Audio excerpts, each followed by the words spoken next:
وَإِذِ ابْتَلَى إِبْرَاهِيمَ رَبُّهُ بِكَلِمَاتٍ فَأَتَمَّهُنَّ قَالَ إِنِّي جَاعِلُكَ لِلنَّاسِ إِمَامًا قَالَ وَمِنْ ذُرِّيَّتِي قَالَ لَا يَنَالُ عَهْدِ الظَّالِمِينَ।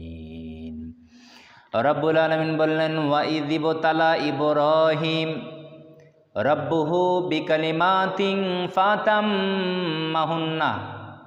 আল্লাহ তাআলা বললেন, ওয়াইয দিব, ও নবীজি আপনি স্মরণ করুন সেই সময়ের কথা যখন আপনার রব ইবতালা পরীক্ষা করেছিলেন হযরতে ইব্রাহিম আলাইহিস সালামকে।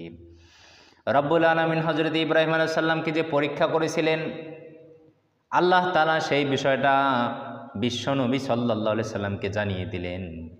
ইবতালা ইব্রাহিম রব্বুহু বিকালিমাত। আল্লাহ তাআলা ইব্রাহিমের রব ইব্রাহিমকে কতগুলো বাক্য দ্বারা পরীক্ষা করেছিলেন।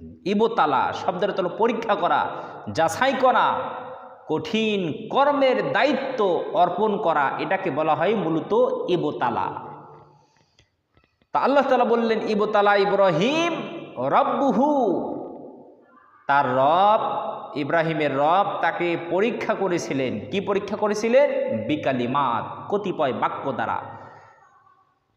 তো কালিমাত বাক্যাবলী দ্বারা আল্লাহ তাআলা হযরত ইব্রাহিম আলাইহিস সালামকে পরীক্ষা করেছিলেন।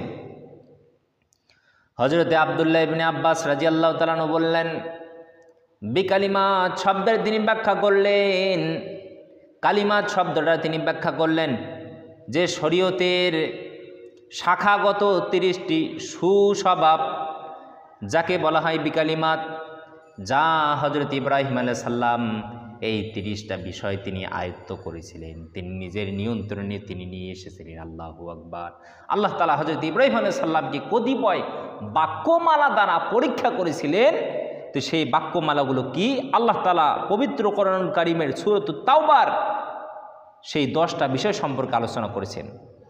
রব্বুল আলামিন বললেন, আত-তাইবুনাল আবিদুনাল হামিদুনাস সাইহুনার রাকিউনাস সাজিদুনাল আমিরুনা বিল মা'রুফি ওয়ান নাহুনা আনিল মুনকারি ওয়াল হাফিযুনা লিহুদুদিল্লাহ ওয়া বাশশিরিল মুমিনিন।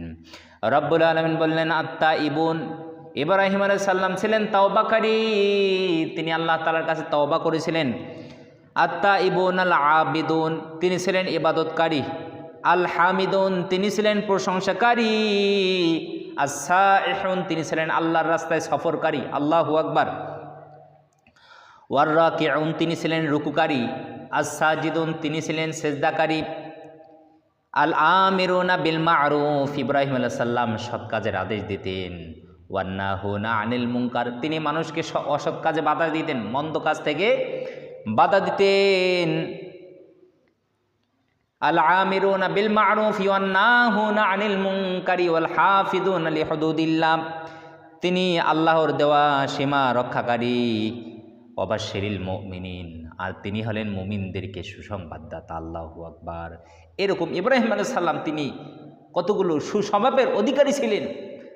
এই 10টা সুস্বভাবের অধিকারী ছিলেন হযরত ইব্রাহিম আলাইহিস সালাম। এই বিষয়গুলো দিয়ে আল্লাহ তাআলা হযরত ইব্রাহিম আলাইহিস সালামের পরীক্ষা করেছিলেন। এরপরে হযরত তাউস রাহিমাহুল্লাহ আলাইহি তিনি বলেছেন, ইব্রাহিম আলাইহিস সালামকে আল্লাহ তাআলা আরও 10টা বিষয় দিয়ে পরীক্ষা করেছেন। সেই 10টা বিষয় হলো গোফ কর্তন করা, গোফ কাটা। এটা অন্য অন্য সময় ছিল না, হযরত ইব্রাহিম আলাইহিস সালামের সময় আল্লাহ তাআলা হযরত ইব্রাহিম আলাইহিস সালামকে জানিয়ে দিয়েছেন, ও ইব্রাহিম গোফ কাটতে হবে। এরপরে দ্বিতীয় নম্বর হলো কুলি করা। আগে মানুষ কুলি করতে জানতো না, ইব্রাহিম আলাইহিস সালামকে কুলি করা শিখিয়েছেন কে? এটা আল্লাহ তাআলার নির্দেশ। এর নাকে পানি দেওয়া, নাক পরিষ্কার করা। এরপর হলো মেসওয়াক করা। তারপরে 5 নম্বর হলো চুল কর্তন করা। 6 নম্বর হলো নখ কাটা, বগলের চুল কাটা, নাভির নিচের লোম পরিষ্কার করা। এরপর আপনার খাতনা করা, এবং 10 নম্বর হলো শৌচ কাজ করা, অর্থাৎ শৌচ কাজ করা। এই 10টা বিষয় দিয়ে আল্লাহ তাআলা হযরত ইব্রাহিম আলাইহিস সালামকে পরীক্ষা করেছিলেন। এরপরে হলো হাসান রহিমাহুল্লাহ আলী তিনি বলেন আল্লাহ তাআলা হযরত ইব্রাহিম আলাইহিস সালামকে 7টি বস্তু দ্বারা তিনি পরীক্ষা করেছিলেন। প্রথম নম্বরে হলো রব্বুল আলামিন হযরত ইব্রাহিম আলাইহিস সালামকে সূর্য দেখিয়ে তাকে পরীক্ষা করেছিলেন। এরপর চন্দ্র দেখিয়ে আল্লাহ তাআলা তাকে পরীক্ষা করেছিলেন। তারকারাজি দেখিয়ে তাকে পরীক্ষা করেছিলেন। ইব্রাহিম আলাইহিস সালাম ভাবলেন যেটা বিলীন হয়ে যায়, যেটা অস্ত যায়, যেটা শেষ হয়ে যায়, যেটা নিজের অস্তিত্ব টিকে রাখতে পারে না, সেটা কখনো আমার প্রভু হতে পারে না। কারণ সূর্য দিনের বেলায় থাকে, সন্ধ্যা হয়ে গেলে অস্ত যায়, আবার 4টা রাতের বেলায় থাকে, রাতটা বিলীন হয়ে গেলে 4টারই আর দেখা যায় না, এবং তারকারাজিগুলোকেও কিন্তু দিনের বেলায় আর দেখা যায় না। ইব্রাহিম আলাইহিস সালাম ভাবলেন যে জিনিসগুলো বিলীন হয়ে যায়, শেষ হয়ে যায়, নিজের অস্তিত্ব ধরে রাখতে পারে না, এগুলো কখনো আমার স্রষ্টা হতে পারে না। এই 3টা জিনিস দিয়ে আল্লাহ তাআলা হযরত ইব্রাহিম আলাইহিস সালামকে পরীক্ষা করেছিলেন। এরপরে ইব্রাহিম আলাইহিস সালামকে আল্লাহ তাআলা পরীক্ষা করেছিলেন ফেরাউনের অগ্নিকুণ্ড। ইব্রাহিম আলাইহিস সালামকে আল্লাহ তাআলা নমরুদের অগ্নিকুণ্ডে ফেলিয়ে দিয়ে তাকে পরীক্ষা করেছিলেন। সব প্রাণী, সব সৃষ্টি ইব্রাহিম আলাইহিস সালামকে সাহায্যের জন্য এগিয়ে গেলেন। ইব্রাহিম আলাইহিস সালাম বললেন না না না, যেই রবের জন্য আমি আগুনে পড়েছি সেই রবেই হলো আমার জন্য যথেষ্ট। হাসবুনাল্লাহু ওয়া নি'মাল ওয়াকিল, নি'মাল মাওলা ওয়া নি'মান নাসির। ইব্রাহিম আলাইহিস সালাম তাওয়াক্কুল করেছিলেন আল্লাহ তাআলার উপরে। আল্লাহ তাআলা হযরত ইব্রাহিম আলাইহিস সালামকে নমরুদের অগ্নিকুণ্ড থেকে বাঁচিয়ে দিয়েছিলেন কে? আল্লাহ তাআলা। এরপরে ইব্রাহিম আলাইহিস সালামকে আল্লাহ তাআলা নির্দেশ দিয়েছিলেন, ও ইব্রাহিম তুমি হিজরত করো। ইব্রাহিম আলাইহিস সালাম আল্লাহর রাস্তায় হিজরত করেছিলেন। তার 6 নম্বর আল্লাহ তাআলা তার পরীক্ষায় নিয়েছিলেন, ও ইব্রাহিম তুমি তোমার নিজের সবথেকে প্রিয় জিনিসটারে আমার রাস্তায় কুরবানি দাও। ইব্রাহিম আলাইহিস সালাম তার নিজের সবথেকে প্রিয় জিনিস কলিজার টুকরা সন্তানটারে আল্লাহর রাস্তায় কুরবানি দিয়ে দিয়েছেন। আল্লাহু আকবার, নিজের সন্তানকে জবাই দিয়েছেন। এরপরে 7 নম্বরে আল্লাহ তাআলা হযরত ইব্রাহিম আলাইহিস সালামকে, হে ইব্রাহিম 80 বছর বয়সে তুমি তোমার খাতনা করো, মুসলমানি করো। ইব্রাহিম আলাইহিস সালাম সেটাও করেছেন। আল্লাহু আকবার, আল্লাহু আকবার। তো এইরকম বড় বড় কঠিন কঠিন পরীক্ষাগুলো দিয়ে আল্লাহ তাআলা হযরত ইব্রাহিম আলাইহিস সালামকে যাচাই বাছাই করেছিলেন, তার পরীক্ষা নিয়েছিলেন।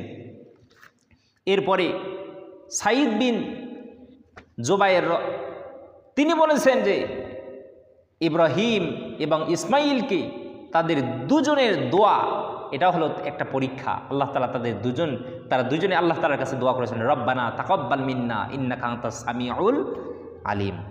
এই পরীক্ষাগুলো যখন আল্লাহ তাআলা হযরত ইব্রাহিম আলাইহিস সালামে নিলেন, নেওয়ার পরে ইব্রাহিম আলাইহিস সালাম প্রতিটা পরীক্ষায় পাশ করলেন, সেই বিষয়ে সত্যায়িত করেছেন স্বয়ং আল্লাহ তাআলা।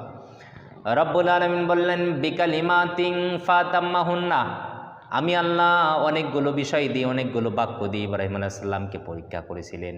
অতঃপর ইব্রাহিম আলাইহিস সালাম আমার পয়গম্বর সব বিষয়গুলো সে 100-র মধ্যে 100 উত্তীর্ণ হয়েছেন। আল্লাহু আকবার।